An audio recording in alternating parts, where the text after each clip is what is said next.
Assalamualaikum warahmatullahi wabarakatuh.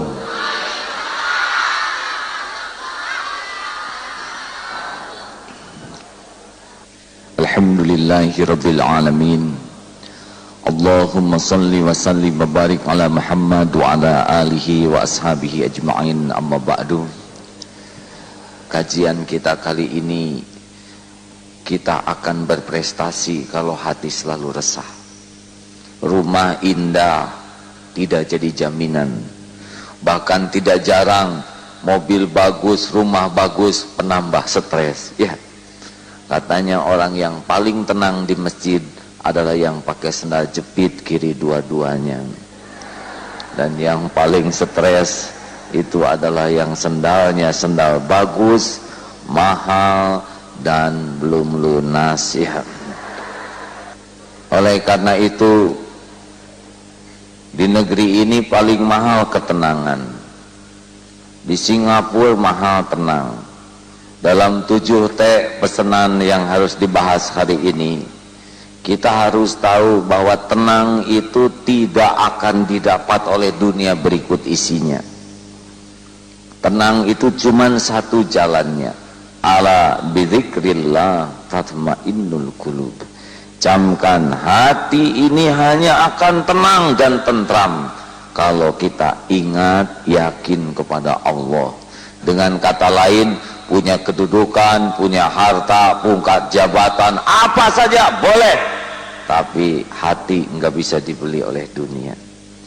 Alhamdulillah, dengan keadaan saya tabligh keliling kemana-mana begini Pak, saya ketemu dengan orang yang sangat kaya sekalipun, tetap saja ceritanya tuh cerita derita. Lalu bagaimana supaya hati tenang? Hati ini gelisah kenapa? Kenapa di kantor gelisah? Kenapa di Indonesia gelisah? Penyebab pertama hati tidak tenang itu disebut hubbud dunia, atau terlampau cinta sama dunia ini. Harta, gelar, pangkat, jabatan, kedudukan, pujian, penghargaan. Makin kita senang sekali sama yang namanya dunia, maka semakin resah dan gelisah. Jadi kalau bapak-bapak dan ibu-ibu terlampau senang nih sama yang namanya dunia, I just want to say my friend, selamat menderita. No way man, tidak ada jalan. Seperti apa pecinta dunia? Ya itu, yang pikirannya mikirin yang nggak ada aja. Baru juga beli tas, lihat teman punya tas baru, bagus, tasnya, sayang saya pakai beli yang ini, gitu. Padahal belum lunas, dongkol, menderita. Punya mobil, teman punya mobil, tuh Pak, coba mobilnya seperti mobil dia, nyebelin mobil kita, terus saja mikirin yang nggak ada. Punya rumah, tuh Pak, rumah teman kita, padahal dia seangkatan dengan Papa, rumahnya segede gitu, rumah kita jadi mengkerut, terus saja mikirin yang nggak ada. Ibu punya hidung nggak begitu mancung, yang dilihat hidung bintang film, pas bercermin hidung atau kutil, gitu jadi serasa kutil. Makanya mohon maaf bagi orang yang capek mikirin yang tidak ada, hidupnya sengsara. Bukan tidak boleh punya keinginan, tapi jangan diperbudak oleh keinginan. Ingin wajar, tapi dihinakan oleh keinginan tidak wajar. Ciri kedua yang akan gelisah di kantor kita, yaitu orang yang sibuk sekali urusan duniawi, tapi nggak pernah ingat Allah. Iyalah salat, baru juga duhur udah asar lagi, cepet banget waktunya. Padahal enggak juga duhur itu nggak dilakukan, sibuk urusan. Mau kemana bos? Mati lah, sehebat apapun mati, demi Allah mati. Saya suka heran itu ya, orang yang nggak mau sholat, wah pontang panting bisnis. Mau kemana bos? Mati lah, nggak dibawa pontang panting juga ya, paling kain kafan, betul tidak? Heran, sibuk duniawi, rapat 12 waktu sholat. Ditanya, Mas, kapan pergi haji? Wah, bagaimana dong kalau saya pergi ke Mekah, nanti perusahaan siapa yang ngurus? Mas mati juga ada yang ngurus ya. Betul tidak? Memangnya kita ini siapa? Kita mati mah ada gilirannya nanti. Sedekah juga, kalau orang yang pecinta dunia, pilih-pilih.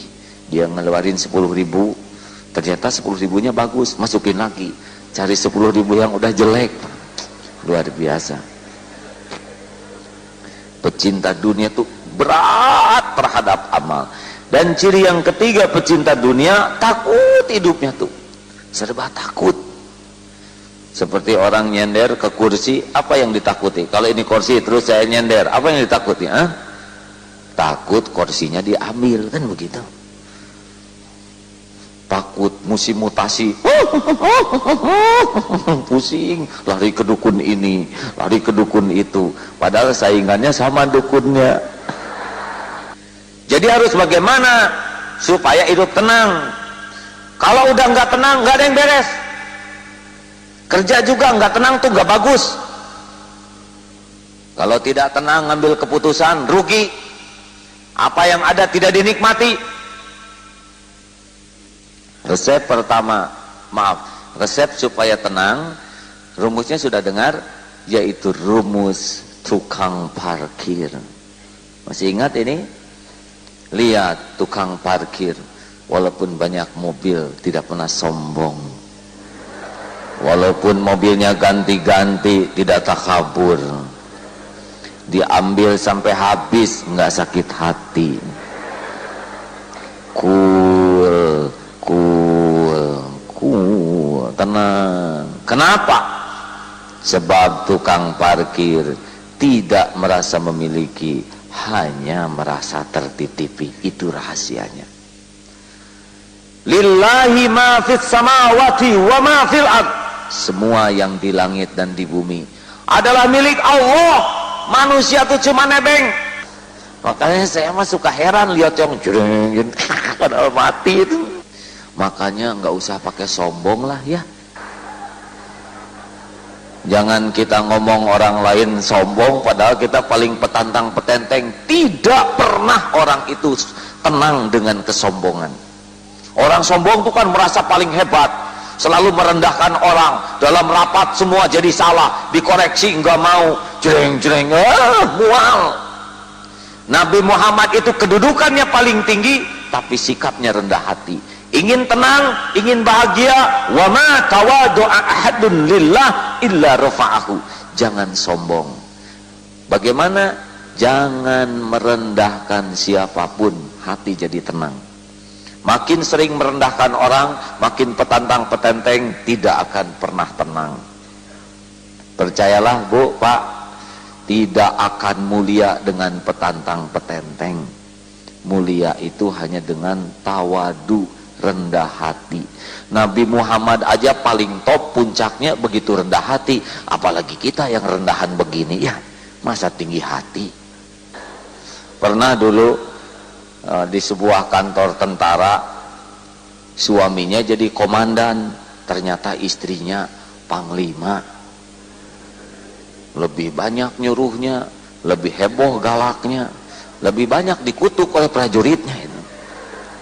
Makanya hati-hati nih para ibu pejabat, jangan sampai melampaui suami ya. Dan ibu mah kebetulan aja takdirnya sama yang ini. Kalau salah lahir, ibu lahir di orang tua pembantu, pembantu lahir di orang tua ibu, pembantu kita istrinya suami ya. Makanya tawadu, rendah hati, baru akan tenang. Adanya jangan sombong, sedikitnya jangan minder.